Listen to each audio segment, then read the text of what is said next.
तू केतिरा बि हीला हलाए मेरू पर थींदो उहो ई जेको असां चाहींदासीं। मां मरी वञा न त पोइ इहो सोचजां मुंहिंजे जहिड़े तुंहिंजी इहा ख़्वाहिश कॾहिं बि पूरी कोन थींदी। नीगर नंढी जुमा बि घणा, उहो वक़्तु परे नाहे जो तोखे चक्कीअ में पीसींदासीं, चक्कीअ में। बस घणी ज़बान न हलाए बानो। मां कसम थी खणा बाबा जी इज़त जो, तव्हां टिवाटे ते पिनंदे नज़र न आयो न त मां बि लाइक़ खान जी धीअ ई न आहियां। पर तूं आहीं केरु, तुंहिंजी औकात छा आहे, पंहिंजी ज़ात नस्ल त ॾस जंहिं ते एॾो बावर आहे तोखे।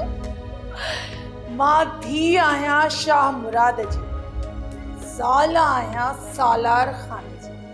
ऐं मैडम मूंखे बानो चवंदा आहिनि। तूं हिन घर में टके जेतिरी बि नाही। जेकॾहिं हुजी हा न त तुंहिंजी शख्सियत तुंहिंजे किरदार मां नज़र अचे हा। तूं सभु कुझु विञाए वेठी आहीं बानो। तूं हिन घर जी पीढ़ में हिकु भुरियल सिर जीअं आहीं जंहिंखे नफ़रत जी ओसारीअ सां बंदि कयो वियो आहे। इहा मुंहिंजे इज़त ऐं ख़ानदान ते काहा। तूं जेको ॻाल्हाईं थी न, कंहिं न कंहिं ॾींहुं तोखे इन जो जवाबु ॾियणो पवंदो। ॿुधाई चङो ॿुधम तुंहिंजी बकवास, हाणे टरे था। हाणे त तो ते हथ खणंदे बि मूंखे शर्म थो अचे। मां पंहिंजी तौहीन थी सम्झां। वॾी आई तौहीन वारी।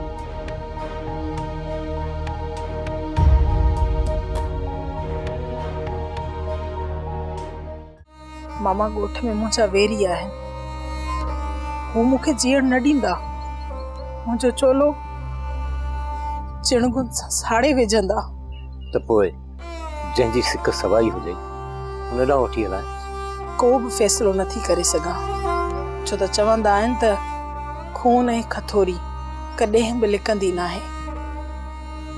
जेकॾहिं थोरी बि ख़बर कंहिंखे पई न त मातम थी वेंदो मामा, ज़ुल्म थी वेंदो। त पोइ ॾुखनि जी रातियुनि सां नींहुं जोड़े हयाती घार थी। पर मां तोखे हिन हाल में नथो ॾिसी सघां। पंहिंजा दर्द विसारे तुंहिंजे दर्दनि जो भाङे भाईवार थियो आहियां। मामा मां मरी बि वञा न, पोइ बि ॻोढ़नि सां हिन दिलि ते नाम तव्हांजो लिखियल ई रहंदो, कॾहिं बि कोन मिटिजंदो।